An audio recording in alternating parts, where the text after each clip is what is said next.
इसलिए मैं सबसे पहले आदरणीय स्वामी प्रसाद मौर्य जी का बहुत बहुत धन्यवाद दूंगा।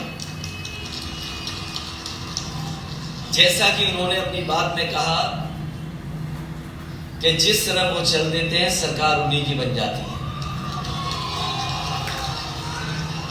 और इस बार भी पहले की तरह अकेले नहीं चले हैं, बड़ी संख्या में अपने साथ लोगों को लेकर के आए हैं। ये जो लोग गिनती गिन रहे थे, कभी 80, कभी 20 और कहते थे 3/4 सीटें जीत करके आ रहे हैं। अभी कुछ दिन पहले हम लोगों ने कहा था कि मुख्यमंत्री जी कोई रटने वाला अध्यापक लगा लो जो आपको रटाए, क्योंकि 4.5 साल में आपने बिजली का कारखाने का नाम नहीं रट पाए। अब मुझे लगता है कि रटने के साथ साथ उन्हें गणित का भी अध्यापक रहना पड़ेगा। ये जो 80 और 20 की बात कर रहे हैं, 80% लोग तो समाजवादी पार्टी के साथ समर्थन में खड़े ही हो गए थे। उन समाजवादी पार्टी के साथ जो गठबंधन था उसके साथ खड़े ही हो गए थे।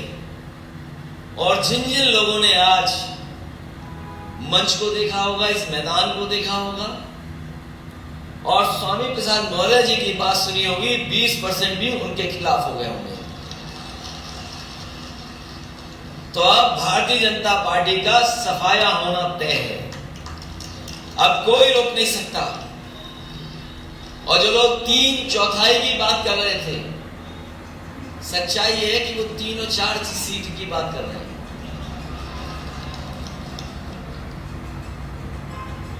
और मैं आप सबको आज बहुत ही शुभ दिन है। इधर नए साल के बाद ये त्योहार ऐसा है, बड़ी हर्ष उल्लास के साथ मनाया जाता है। और हमें लगता है सरकार के लोगों को पहले ही पता लग गया था कि यहां पर स्वामी प्रसाद मौर्य जी के साथ, धर्मपाल सैनी जी के साथ, धर्म सिंह सैनी जी के साथ बड़ी संख्या में लोग आ रहे होंगे। हमारे मुख्यमंत्री पहले ही गोरखपुर चले गए, हालांकि उनकी किसी ने टिकट बुक कर रखी है।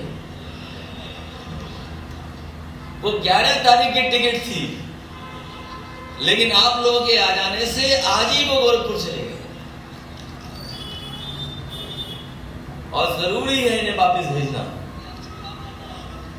इसलिए जरूरी है इन्हें वापस भेजना कि अगर पीछे मुड़ के देखें हम तो उत्तर प्रदेश को उन्होंने बर्बाद कर दिया। आज भारतीय जनता पार्टी के पास कोई ठोस उपलब्धि नहीं है।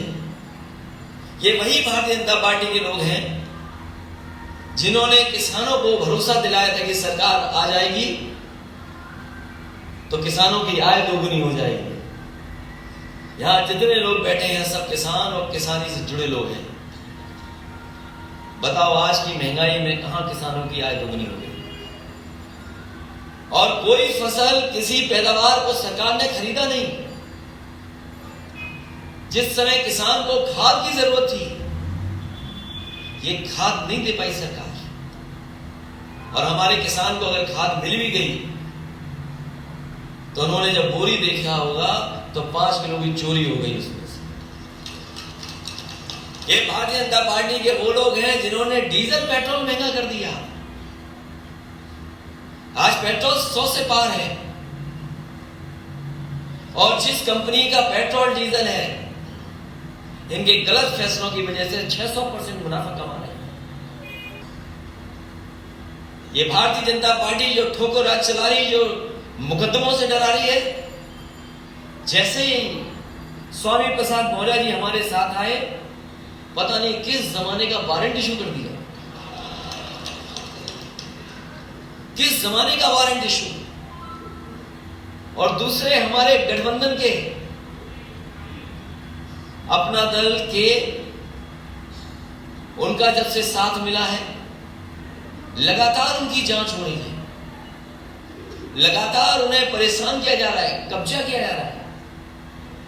और कौन भूल जाएगा डिजिटल इंडिया की गड़बड़ी। छापा मारना था किसी और के यहां, छापा मार लिया अपने यहां।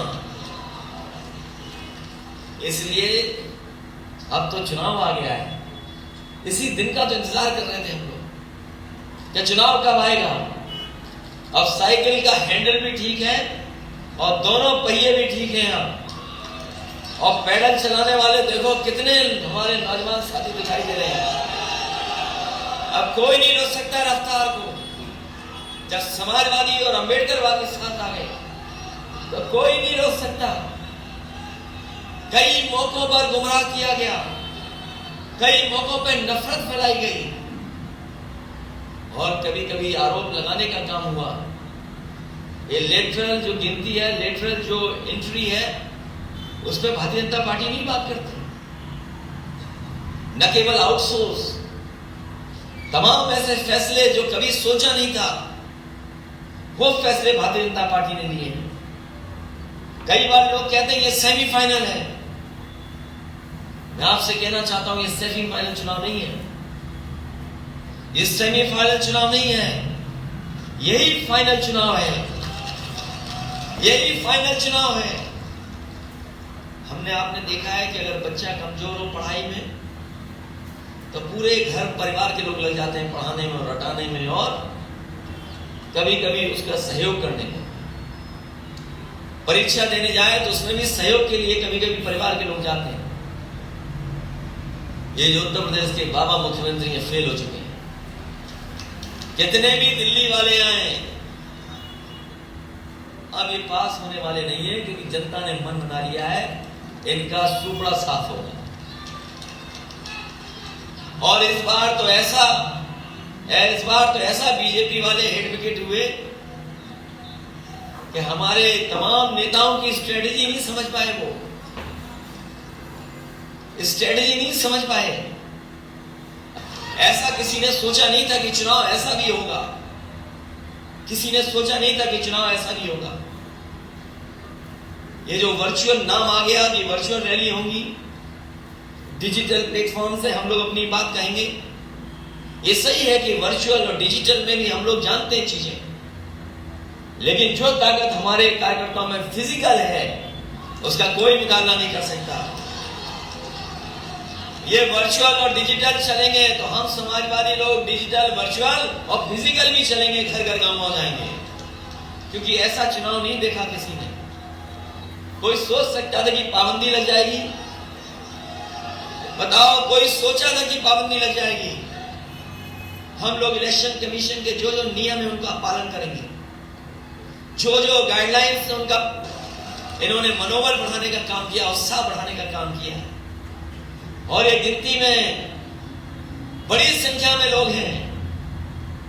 अभी तक तो स्टूल मिलता था किसी को, वो स्टूल वाले का क्या होगा? अब मुझे तो पता नहीं स्टूल वाले का क्या होगा। इसलिए जो 11 तारीख को जाना था जिन्हें, वो आज ही चले गए मौर्य जी के डर से। तो अगर आपको पसंद आया हो तो इसे लाइक करें, कमेंट करें, शेयर करें और हाँ, हमारे चैनल को सब्सक्राइब करना ना भूलें, ताकि देश विदेश से जुड़ी खबरें आप मिस ना करें, क्योंकि कोरोना काल में 2 गज दूरी, मास्क है जरूरी। नमस्कार।